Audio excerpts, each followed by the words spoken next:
अस्सलामुअलैकुम नाज़रीन, इख्तिलाफी नोट में खुश आमदीद और मैं हूँ आपके साथ महरीन फातिमा। तो नाज़रीन, प्रोग्राम में हम बात करेंगे शहबाज हुकूमत का बड़ा फैसला सामने आया है। वज़ीर ख़ारजा इसहाक़ डार साहब को डिप्टी वज़ीर आज़म बना दिया गया है और नोटिफिकेशन भी जारी किया गया है। लेकिन अहम सवाल इसमें यह है कि डिप्टी वज़ीर आज़म बनाने की ज़रूरत क्यों पेश आई है और इसके पीछे क्या वजूहात है। इसके साथ साथ दूसरी जानिब जो है वफाकी काबीना को हल्फ उठाए हुए 50 दिन हो गए हैं, लेकिन अभी तक चेयरमैन पब्लिक अकाउंट कमेटी कौन बनेगा ये मामला अभी तक सॉल्व नहीं हुआ है और हुकूमत क्या सोच रही है इस पर भी हम बात करेंगे। और हसन साहब, मैं आपसे प्रोग्राम का आगाज़ करूंगी क्योंकि 31 मार्च को आपने हमारे प्रोग्राम में ये खबर दी थी कि इसहाक़ डार साहब को डिप्टी वज़ीर आज़म भी जो है वो बनाया जा सकता है।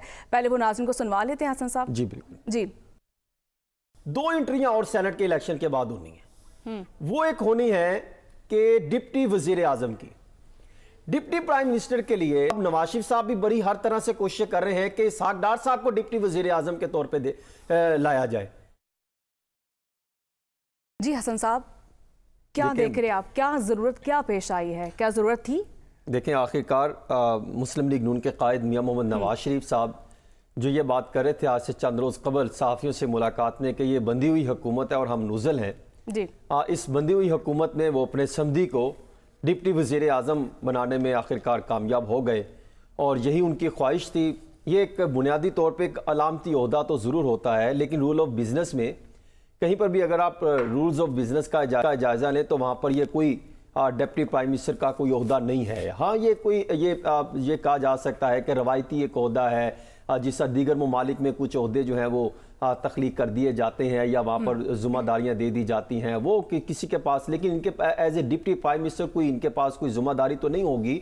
ये सिर्फ जो है कि एक ये कहना कि एक सीनियर वज़ीर के तौर पर ज़रूर कहलाए जाएंगे या डिप्टी प्राइम मिनिस्टर के तौर पर। ये देखें, बुनियादी तौर पर अगर ये देखा जाए, क्योंकि नवाज शरीफ साहब और शहबाज शरीफ साहब के दरमियान जो इख्तलाफात चले आ रहे थे और ये दावे किए जा रहे थे कुछ पाकिस्तान तहरीक इंसाफ के अंदर से और फिर खास तौर पे मुस्लिम लीग नून के अंदर से कुछ तहफ़्फ़ुज़ात सामने आ रहे थे कि 2 ग्रुप बन चुके हैं, नवाज शरीफ साहब काफ़ी नाला हैं शहबाज शरीफ साहब के कुछ फैसलों से। अब इसहाक़ डार साहब को डिप्टी वज़ीर आज़म बनने के बाद ये एक तासुर दिया जा रहा है और एक तासुर मिला है कि अब कोई इख्तलाफात नहीं है।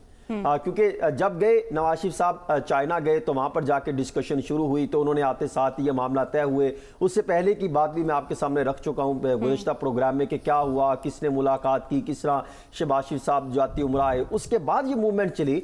मामला तो ये मार्च के दूसरे हफ्ते में तय हो गया था कि या तो इसहाक़ डार साहब आएंगे या बिलावल भुट्टो जरदारी साहब आएंगे। बिलावल भुट्टो जरदारी साहब ने इस ओहदे पर आने से माजरत की और नवाज शरीफ साहब ने कहा नहीं, वो पहले ही माजरत करने से पहले ही वो चाह रहे थे कि इसहाक़ डार साहब इस पोजीशन पर आए।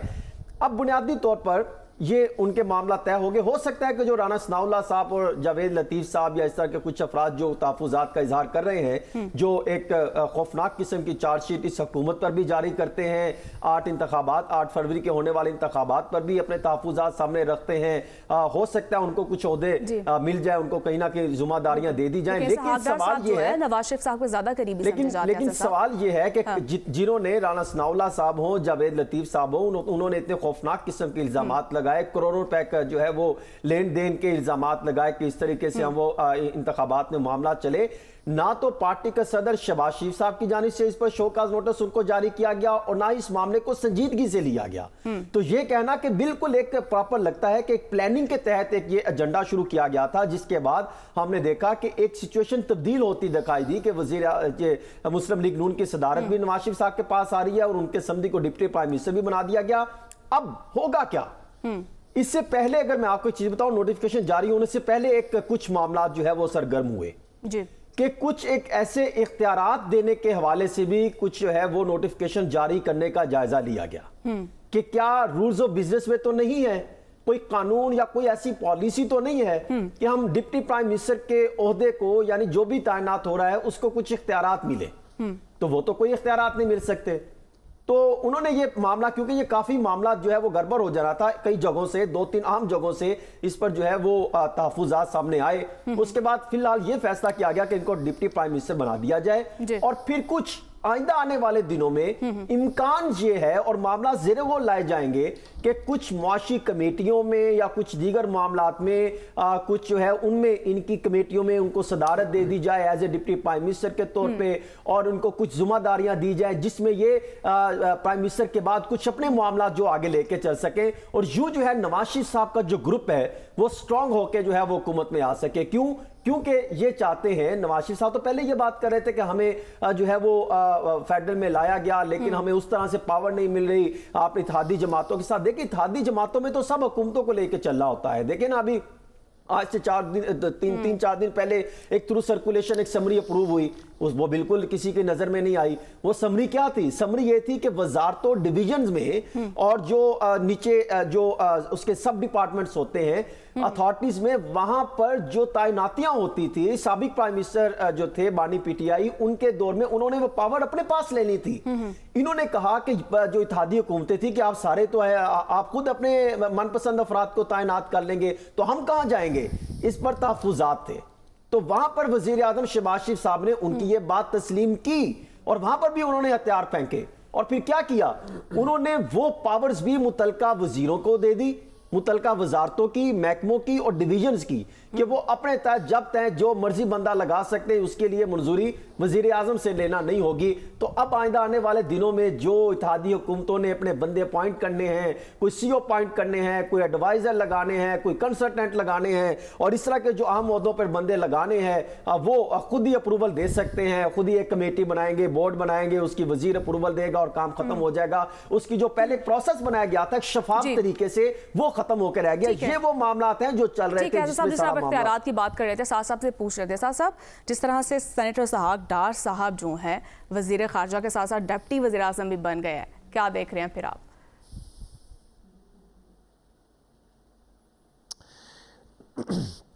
دیکھیے، ہم ایک بڑی عجیب سی قوم ہے جس نے اتنی ترقی کی کچھ چیزوں کے اندر۔ ہم ایٹمی طاقت ہیں، ہم نے ورلڈ کپس جیتے، ہم نے اپنے دنیا میں سکہ منوایا بہت سی چیزوں کے اندر، ہمارے ڈاکٹرز باہر بیٹھے ہیں، ہماری سپورٹس کی انڈسٹریز ہیں، ہماری سیالکوٹ کے اندر چیزیں ہیں، ہمارے پاس ہم اتنی ایک ورسٹائل قوم ہے جس نے اتنے کم ریسورسز کے اندر اتنے بڑے بڑے کام کیے ہیں جب اس کو موقع ملا ہے۔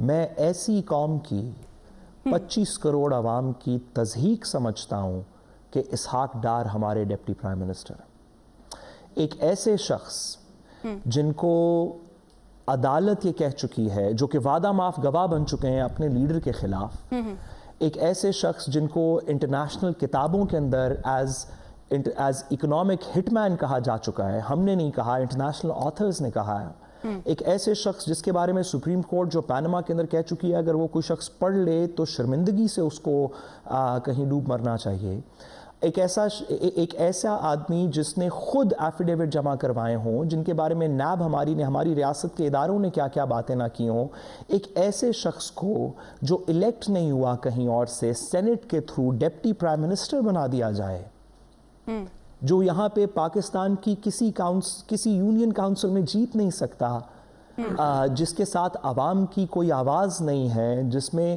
اگر آپ ایک اوپن ووٹ میرا خیال ہے پارلیمان کے اندر بھی کروا لیں تو لوگوں کا کانفیڈنس نہیں ہے، جس نے 1 دفعہ نہیں، 2 دفعہ نہیں، 3 دفعہ نہیں، 4 دفعہ اس اکانومی کو کا تقریباً بیڑا غرق کر دیا، جو کہ وعدے کچھ اور کر کے آئے تھے اور ڈالر کو 280 تک جس نے پہنچا دیا۔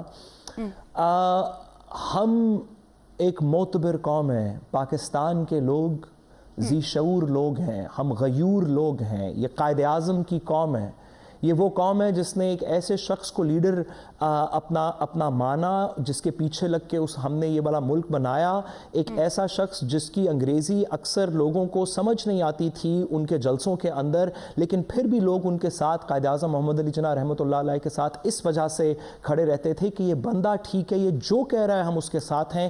انٹیگریٹی اتنی زیادہ تھی کہ پورے بر صغیر کے مسلمانوں نے اس شخص کے پیچھے اور اقبال کے پیچھے پورا ملک بنا لیا۔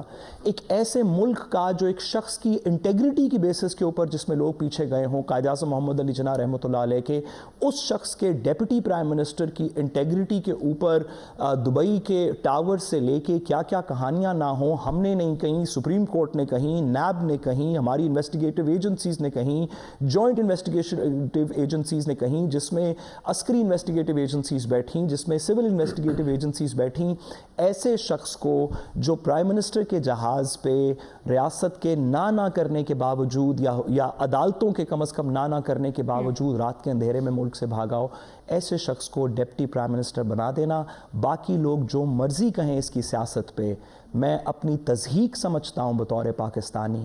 I find it below my dignity to talk about this. جی ٹھیک ہے. عادل آپ کی طرف آؤں گی. جس طرح سے ہم نے دیکھا کہ پہلے نواز شریف سے پارٹی صدر بننے کی استدعا کی گئی اور اب جو ہے اسحاق ڈار صاحب کو ڈپٹی وزیر اعظم بنانے کا یہ فیصلہ، کیا جو ہے پارٹی جو ہے وہ شہباز شریف صاحب سے ناخوش ہے؟ یہ کیا پیغام دیا گیا ہے؟ یہ دیکھیں، اگر کوئی ایسا مسئلہ ہوتا، کوئی آپس میں چپکلش ہوتی، تو پھر تو شہباز شریف صاحب انہیں نہ بننے دیتے نا. تو شہباز شریف صاحب کی منظوری سے نوٹیفیکیشن جاری ہوا. اس کا مطلب یہ ہے کہ جو کہا جا رہا تھا کہ کوئی بڑی خلیج ہے میاں نواز شریف اور شہباز شریف کے درمیان، اور فیصلوں کی اونرشپ جو ہے میاں نواز شریف لینے کے لیے تیار نہیں ہے. اگر انہوں نے سب سے قریب ترین بندہ یعنی میاں نواز شریف نے اس کابینہ میں اس انداز میں اتارا ہے، تو اس کا مطلب ہے کہ وہ آنے والے دنوں میں حکومتی فیصلوں کی اونرشپ لینے کے لیے تیار ہیں. اب وہ یہ نہیں کہہ سکیں گے کہ یہ شہباز گروپ کی حکومت ہے، یعنی اب یہ نواز گروپ کی بھی حکومت ہے. یعنی نواز شریف جس پارٹی کی حکومت ہے، ایک جانب اس کے سربراہ ہوں گے، صرف پی ایم تو نہیں ہوں گے لیکن اس کے سربراہ ہوں گے. ان کی صاحبزادی پنجاب کی سربراہ ہیں، وہ چیف منسٹر ہیں. ان کے بھائی جو ہیں وہ ایک وفاقی حکومت کے سربراہ ہیں.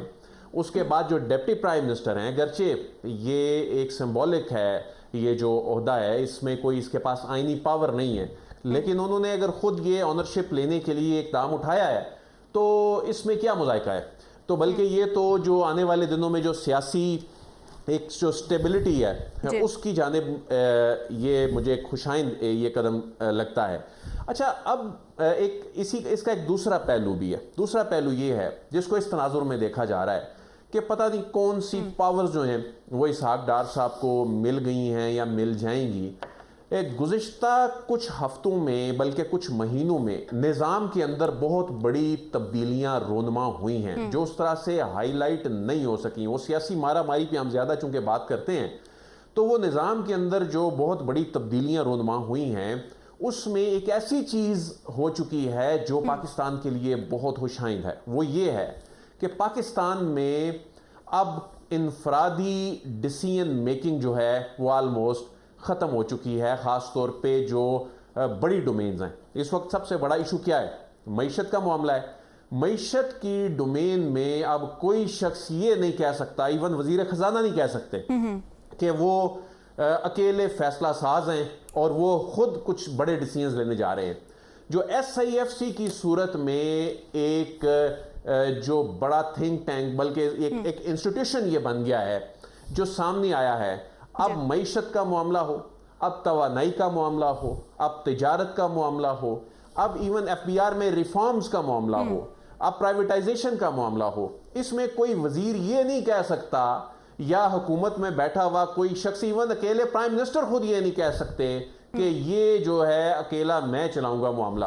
اس میں جو کولیکٹیو وزڈم کے تحت اب فیصلے ہو رہے ہیں. یہی وجہ ہے کہ یہ جو کچھ حلقے یہ کہہ رہے ہیں نا جی کہ اسحاق ڈار صاحب جو ہیں وہ شاید کوئی بڑی پاورز لینے میں کامیاب ہو جائیں یا فلاں کمیٹی میں آ گئے ہیں، اب وہ کسی کمیٹی میں آ جائیں یا وہ کمیٹی میں نہ آئیں، اس سے کوئی فرق نہیں پڑتا.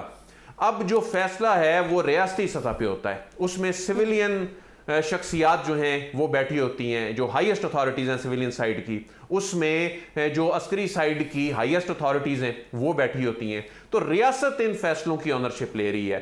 اچھا، اب لیکن اسحاق ڈار صاحب کا اس عہدے پہ آنا، جہاں اب نواز شریف کا گروپ جو ہے وہ اس کی اونرشپ لے گا، लेकिन उनके पास इंतजामी पावर्स नहीं आएंगी, ना उसकी आइन में, ना उसकी कानून में, ना उसकी जो एक राज तरीकाकार है उसमें कोई गुंजाइश है, और ना ये जो बड़ी तब्दीली सिस्टम में आ चुकी है उसके बाद उनके लिए कुछ बचा है। यानी अब वो जो माजी में किया करते थे अब वो नहीं कर सकेंगे। लेकिन हाँ, सियासी तौर पर उनकी एक बैकिंग जो इस ओहदे के बाद उनको मिली है, सियासी तौर पे उनको एक फायदा जरूर मिला है, उनको कॉन्फिडेंस मिलेगा जो पार्टी के और जो पार्टी से जुड़े, लेकिन देखें जो सियासी डिसीजन मेकिंग इवन हुकूमत से जुड़े, मुझे कंप्लीट कर लेने दीजिएगा कि सियासी तौर पर जो फैसले हुकूमत ने कुछ इंतजामी फैसले करने होते हैं, हमने जो रिफॉर्म्स की और तब्दीलियों की बात की वो इंतजामी साइड पे की, कुछ सियासी फैसले भी करने होते हैं, उन सियासी फैसलों में इंगेजमेंट्स होती हैं, उन सियासी फैसलों में दीगर जमातों के साथ मामला तय करने होते हैं, तो उसमें इस तरह के जो ओहदे होते हैं वो ज़ाहिर है कॉन्फिडेंस देते हैं, वो ओहदे जो हैं वो एक बड़ी बैकिंग होती है। इस तरफ की आदत आप कह रहे हैं कि दीगर जमातों के साथ भी जो है मामलात को देखना पड़ता है, लेकिन एक सूबे का वजीर आला जो है, ठीक है, वो ये कह रहा है कि क्यों हमारी मर्जी की जो चीफ सेक्रेटरी है क्यों नहीं लगाया जा रहा, क्यों इस खिदमात में जो एक रुकावट का हिस्सा बना जा रहा है। देखें, आप जब ये कहते हैं कि हम इस्लामाबाद पे चढ़ाई करेंगे, आप ये कहते हैं हमने आपके साथ बैठना ही नहीं है, आप ये कहते हैं जी कि हमने तो लड़ के हक लेना है, आप ये कहते हैं हमने तो सड़कों पे आके बात करनी है, आप तो ये कहते हैं हम चलने नहीं देंगे, तो फिर अपनी बार आप ये कहते हैं कि आपको कानून भी याद आ जाता है, आपको आइन भी याद आ जाता है, आपको अपनी मर्तबा ये याद आ जाता है, अच्छा जी हमने एक रिक्वेस्ट की है, हमारा हक है, ये क्यों नहीं बात वफाक मान रहा। तो वफाक तो आपको कह रहे हैं ना, आप हमारे साथ मिल के बैठें, आप हमें बताएं किस तरह चलना है। जाहिर है वो पाकिस्तान की आवाम है, वहां पर करोड़ों लोग बैठे हुए हैं, उनको डिलीवर करना है। आपको बार बार इनकलाब जाग जाता है। मैंने कल भी कहा था कि गंडापुर साहब जो हैं वो उनको रियलाइजेशन होती है कभी कभी कि केपी के अवाम को डिलीवर भी करना है, आखिर उनको जाकर जवाब भी देना है 3-4 साल बाद। आप ये तमाम हुकूमतों के लिए मैं बात करता हूं कि सिर्फ इस तरह मुजामती और मजलूमियत के बयानियों से बात नहीं बनेगी, अवाम को डिलीवर भी करना होगा। तो वहां पर आके आप कहते हैं जी मैंने बनना है इनकलाबी, फिर जब आप बनते हैं इनकलाबी तो फिर उसमें फिर कोई पेशेंस भी रखनी चाहिए, फिर आपको सब्र का मुजाहिरा करना चाहिए, फिर ये तो होगा रेजिस्टेंस भी आएगी, दोनों जानिब से आएगी। आपको तो वफाक दावत दे रहा है, मिल के बैठे मामलात तय जो हैं सियासी तौर पर चीजें तय करें। आप कहते हैं हमने आना है सड़कों पे, भाई फिर सड़कों पे आना है तो फिर कर लें, फिर आप मामलात हल कर लें, डिलीवर अवाम को। किसी भी जमात में ये शौक पूरा करना है तो वो फिर कर ले, ठीक है, शौक पूरा कर लें। ठीक है साहब, जिस तरह से आदिल साहब ये कह रहे हैं, और क्यों अभी तक जो चेयरमैन पब्लिक कमेटी अकाउंट का जो है वो फैसला क्यों नहीं हो पा रहा, हुकूमत जो इस बारे में सोच विचार कर रही है, क्या लगता है कि आपको हुकूमत जो है फ्रेंडली जो है चेयरमैन पब्लिक अकाउंट कमेटी की राय में जो है वो तलाश में है? देखिए, अगर सियासी पार्टीज़ थोड़ी सी ऊपर नीचे हो जाएं और ऑपोजिशन की पार्टीज़ हुकूमत में हों और हुकूमत की पार्टीज़ ऑपोजिशन में हों, और उन्होंने जब पब्लिक अकाउंट्स कमेटी का चेयरमैन ना तैनात किया होता तो अदील वलायत साहब आपको बताते कि जमहूरियत के लिए कितनी ज़रूरी पोस्ट है। और 2-3 ही तो इस तरह के इदारे हैं, एक चेयरमैन नैब का इदारा, एक ये एंटी करप्शन का इदारा। आपने उनकी परफॉर्मेंसेस माजी के अंदर और ऑनगोइंग देख ली हैं, और एक पार्लिमानी सिस्टम के अंदर ये तो दोनों एडमिनिस्ट्रेटिव इदारे हैं, FIA हो, नैब हो, पब्लिक ये एंटी करप्शन के इदारे हों, लेकिन पार्लियामेंट्री सिस्टम के अंदर ये पब्लिक अकाउंट्स कमेटी होती है जो कि किसी भी करप्शन के ऊपर वॉच डॉग होती है। और अभी हमने वीट क्राइसिस देखा, अभी हमने दीगर इस तरह की लाहौर के अंदर और दीगर जगहों के ऊपर चीज़ें देखी, तो पब्लिक अकाउंट्स कमेटी के बगैर कैसे हो रही है ये अकाउंटेबिलिटी। लेकिन क्योंकि PDM की जमातें हुकूमत में हैं तो बिल्कुल हम इस बात को हमें बड़ा तहम्मुल से सोचना चाहिए, पूरा वक्त लेना चाहिए, कोई जल्दबाजी में फ़ैसला नहीं करना चाहिए, और कोशिश करनी चाहिए कि अगर 5-1 साल गुजर जाएं इस तैनाती में, ज़रा थोड़ी सोच विचार करके, लोगों से कंसल्ट करके हम इस पे कोई अच्छा फ़ैसला करें। अगर इसमें 4-5 साल लग जाएं तो कोई इतना मुज़ायका नहीं, क्योंकि हुकूमत तो चल रही है, तो ये पब्लिक अकाउंट्स कमेटी जैसे माइनर इनकन्वीनियंसेस की वजह से किसी को nobody should get excited about it. ठीक है हसन साहब, क्या देख रहे हैं आप कि जिस तरह से वज़ीर आला KP के अली अमीन गंडापुर के जो तहफ़्फ़ुज़ात है वो किस हद तक जायज़ हैं, और हुकूमत इस पर क्या सोच रही है? देखिए, बुनियादी तौर पे जो अली अमीन गंडापुर साहब हैं वो दो तीन बातें तो मेरे ख्याल में वो किसी हद तक दुरुस्त कर रहे हैं कि जो बकाया जात वफाक की तरफ से आना बाकी है, पिन बिजली हो और बाकी जो वो सुबह से उनके चलते हैं, नेशनल ग्रिड को जो बेची जाने वाली सूबाई बिजली की बाद में जो बकाया जात है वो उसकी डिमांड करते हैं कि आप वो फंड तो दें। और फिर जो वो फार्मूला चलता था एक वो काजी साहब वाला, वो जिसके तहत उन्होंने जब जम हुए थे कुछ अजला उसके पैसे आ रहे थे वो भी नहीं मिल रहे। ये एक अलग बहस है कि तमाम सुबह अपने अपने उस पर तहफ़्फ़ुज़ात रखती हैं, लेकिन मकसद ये है कि वो एक तरफ तो ठीक बात कर रहे हैं, दूसरा जब भी कोई हुकूमत आती है वो अपनी ब्यूरोक्रेसी टीम लेकर आते हैं ताकि वो जो है वो हिसाब दे सके कि हम जब आए थे हमने आने के बाद क्या परफॉर्म किया जी। लेकिन यहाँ पर अगर देखा जाए तो कुछ उन्होंने मिल मिला के, मेरी इत्तला ये है कि वहाँ पर कुछ ब्यूरोक्रेसी उन्होंने अपने साथ अटैच कर ली है, बल्कि कुछ जो बल्कि चीफ सेक्रेटरी साहब हैं वो भी उनकी बात किसी हद तक मान रहे हैं। लेकिन जो अली अमीन गंडापुर बानी पीटीआई से मुलाकात करते हैं, उनसे जो अप्रूवल लेते हैं, मंजूरियां लेते हैं ट्रांसफर पोस्टिंग की, वो बाहर निकलते हैं, लेकिन वो वैसे तबादले नहीं होते, वो अपने बीच में कुछ तरामीम कर लेते हैं और फिर अपने मनपसंद के ऑफिसर तैनात करवाए भी हैं और करवा भी रहे हैं। अब ये कहना कि वो तमाम मामला उनके माने जा रहे हैं, यही तो वजह है जिसकी वजह से पाकिस्तान तहरीक इंसाफ के कुछ रहनुमा ये बात करते हैं कि हमारी बात नहीं चल रही, और एक पहले दो ग्रुप था शेराम तरकई और बाकी लोगों का, फिर एक अली अमीन गंडापुर का आ गया, अब एक और जो है वो दीर के इलाकों से कुछ वहाँ से ग्रुप इकट्ठे हो गए, यानी 2-3 ग्रुप वहाँ पे बन गए। वो यही वजूहात है जिसको देखते हुए जो बात कहते हैं कि वो ये कहते हैं कि मेरा चीफ सेक्रेटरी हो, ये एलानिया तो उनका किसी हद तक दुरुस्त है कि वो अपना चीफ सेक्रेटरी लेकर आने की जो है वो ख्वाहिश रखते हैं, लेकिन वफाक की मर्जी से एक सुबह कैसे जो है वो चीफ सेक्रेटरी पंजाब या चीफ सेक्रेटरी सिंध या चीफ सेक्रेटरी खैबर पख्तूनख्वा जो है वहां पर तब्दीली ला सकते हैं। वफाक ने अप्रूवल तो देनी है। अब मामला वहां पे ये बन गया कि एक सेक्रेटरी ने जब कुछ वजीरों ने एक राब्ता किया वहाँ पर किसी एक ब्यूरोक्रेट से, तो उन्होंने कहा कि मैं आना चाहता हूँ, ये मेरा काम है, तो उन्होंने कहा कि आप हमें डायरेक्ट कॉल ना किया करें, जब आप हमारे ऑफिस आए और बातचीत करें, डायरेक्ट कॉल करके आप मुझे हुक्म नहीं दे सकते। इस तरह की ब्यूरोक्रेसी ने वहाँ पर रवैया अपनाना शुरू कर दिया है। हुआ ये कि जो वहाँ पर कैबिनेट थी वो भी ये चाहते थे कि हमारे अपने कुछ जो है वो सेक्रेटरीज लगे, कुछ अपनी अपॉइंटमेंट्स हों ताकि हम अपने तरीके से काम लेके चले, लेकिन वहाँ पर उस तरह नहीं हुआ। वो जो वजीर बने थे खैबर पख्तूनख्वा की जो कैबिनेट बनी थी उसमें निचली सतह पर उनको वो वहां की ब्यूरोक्रेसी नहीं मिली, तो फिर वो ये बात कहते हैं कि हम वहां पर आपको कैसे जो है हिसाब दें, अपनी परफॉर्मेंस कैसे बेहतर करें, हम जो फैसले ले रहे हैं वहां पर कैसे बेहतर करें। तो दूसरी तरफ साहब मैं तो अपनी बात अगर पूरी कर लूं, तो दूसरी तरफ अगर एक छोटा सा सवाल अली अमीन गंडापुर साहब, क्या पंजाब में ब्यूरोक्रेसी, क्या पंजाब में भी इसी तरह वफाक से कोई रेजिस्टेंस आई पंजाब की ब्यूरोक्रेसी के अंदर, या यहाँ पे काबीना के लोगों को जो भी जिस भी ब्यूरोक्रेसी के थ्रू उनका ख्याल है वो डिलीवर कर सकते हैं वो दे दी गई? देखिए, पंजाब में जो है कुछ तहफ़्फ़ुज़ात थे, पंजाब में कुछ तहफ़्फ़ुज़ात थे कुछ मामलात को लेकर, कुछ ऑफिसर्स खिदमात वफाक में देने के हवाले से, लेकिन मेरे ख्याल में वो मामला किसी हद तक तय हो गया और मैं ये समझता हूं कि उस मामले पर पंजाब हुकूमत जो है वो नरम हो गई। हाँ, वो कहते हैं ना कि उन्होंने हथियार डाल दिए उस मामले पर, तो उन्होंने कहा सिर्फ ये मसला ब्यूरोक्रेसी वाला और वो आप समझ गए बाकी सूबे में भी है, वफाक और सूबाई ब्यूरोक्रेसी का। देखिए सिंध की जो बात है, देखिए सिंध की अगर बात करें तो वहां पर आते साथ उन्होंने चीफ सेक्रेटरी अपना लगवा लिया, पहले भी उनका लगा, आईजी पंजाब भी उन्होंने अपने मामला हल करवा लिए। ये कहना कि वहां पर नहीं हो सकता, हर सुबह अपना चाहता है, जिस तरह देखिए केपीके को क्यों इतना टफ टाइम दे रहे हैं, इसलिए दे रहे हैं कि वो ये चाहते हैं कि प्राइम मिनिस्टर साहब और वफाकी हुकूमत के वो हमारे कंट्रोल में रहे ब्यूरोक्रेसी, जिस तरह हम चाहे, जिस तरह हम डायरेक्शन दे उस पर इंप्लीमेंट हो सके। वहां पर जो खैबर पख्तूनख्वा की कैबिनेट है, हुकूमत है, वो उस तरीके से काम ना कर सके, उनको प्राइम मिनिस्टर साहब चाहते हैं कि केपी भी तरक्की करे, उसकी गवर्नमेंट भी डिलीवर करे, उसकी काबीना भी अपने भी काम प्रॉपरली करवा सके। मुझे यकीन है कि वफाक का यही मतलब होगा, ये तो नहीं मकसद हो सकता वफाक का कि एक सूबा परफॉर्म ना करे।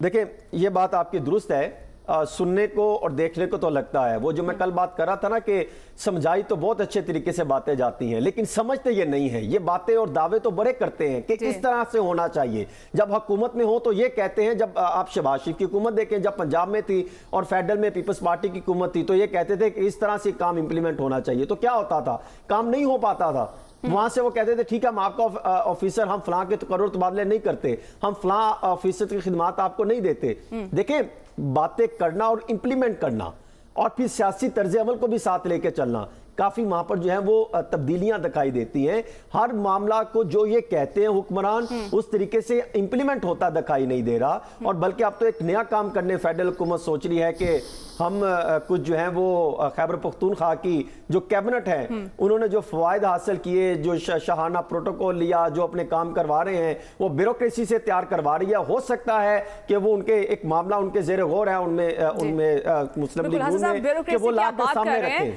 और जबकि ब्यूरोक्रेसी को जो है शमसी तवानाई को लेकर भी बड़े तहफ़्फ़ुज़ात हो रहे हैं, इसी पर हम बात कर लेते हैं इसी ब्रेक के बाद। नाज़रीन स्टे विद अस।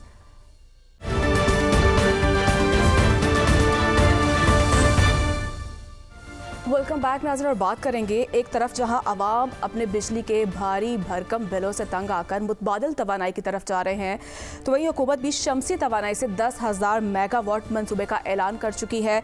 अवाम की तरफ से सिर्फ 1800 मेगावाट से भी कम जो सोलर सिस्टम है वो ब्यूरोक्रेसी को खटकने लगा है, और ब्यूरोक्रेसी को IPPs के नुकसान की फ़िक्र लाहक हो गई है। और हसन साहब, मैं आपकी तरफ आऊँगी। जिस तरह से आप क्या देख रहे हैं, एक तो सोलर सिस्टम की अंदरूनी कहानी क्या है, ये पहले आप नाज़रीन को बताएं।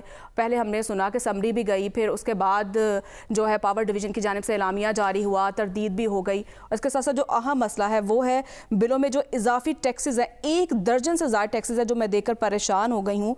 और ये जो इसकी हो रही है कलेक्शन हो रही है, कहाँ पर इसका इस्तेमाल हो रहा है? हमारा सर्कुलर डेट तो वहीं का वहीं है।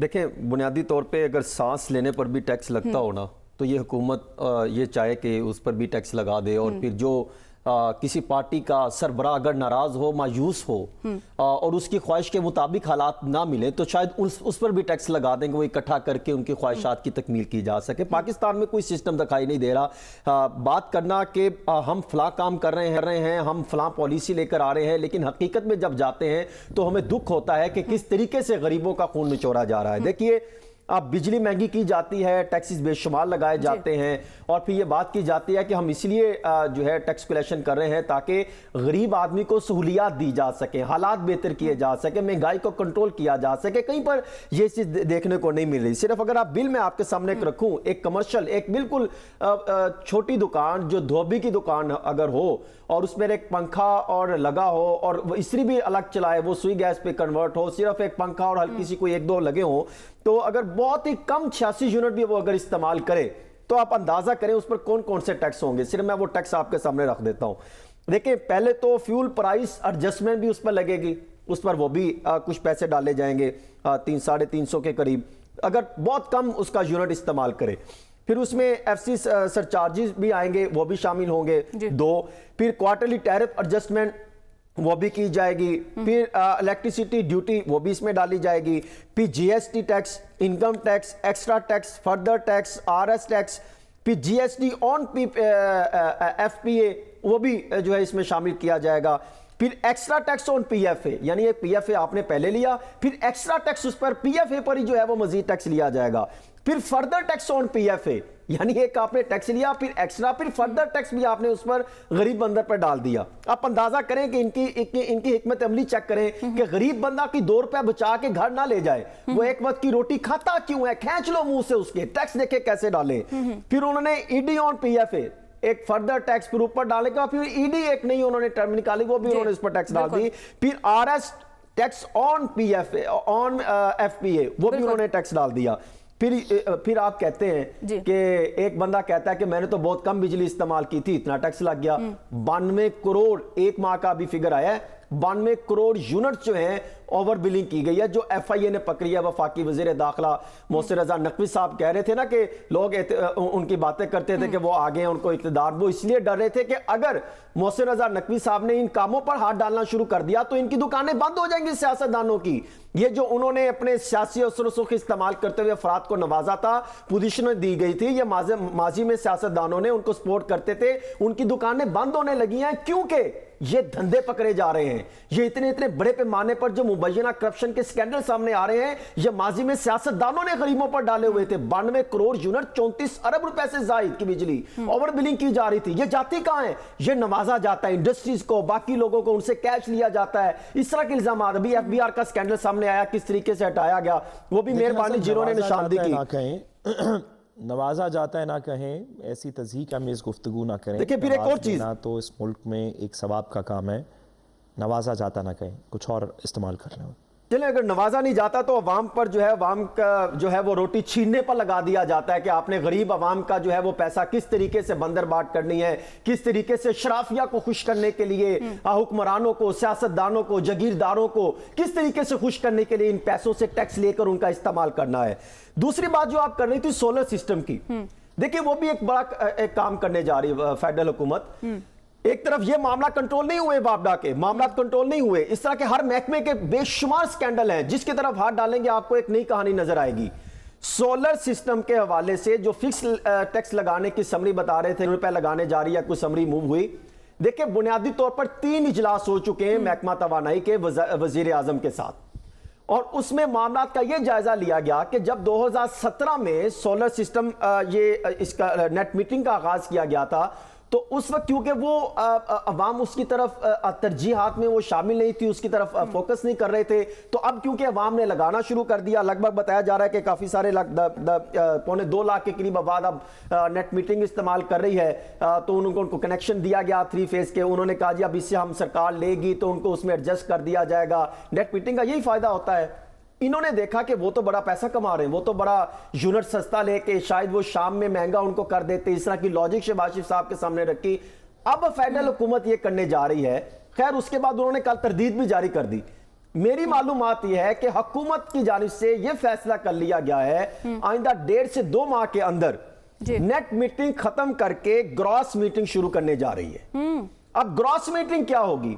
ग्रॉस मीटिंग ये होगी कि जो पहले से जो नेट मीटिंग लगे उनको नहीं छेड़ा जाएगा, उनके साथ भी एक फार्मूला तैयार किया गया कि उसको कैसे कन्वर्ट करना है ग्रॉस मीटिंग में। ग्रॉस मीटिंग में वो ये करने जा रहे हैं कि वो जो बिजली इस्तेमाल करेंगे, जो उनसे बिजली लेंगे फी यूनिट, वो अपनी पैदावार के मुताबिक लेंगे, और फिर जो सरकार की नेपरा का जो तय करदा यूनिट है उसके मुताबिक उनको देंगे, यानी महीने में उनको पैसे चार्ज करने पड़ेंगे। अब वो आसान मामला नहीं होगा, बिल्कुल राजी, हमें पैसे उनको देने वापस आएंगे। Stay with us.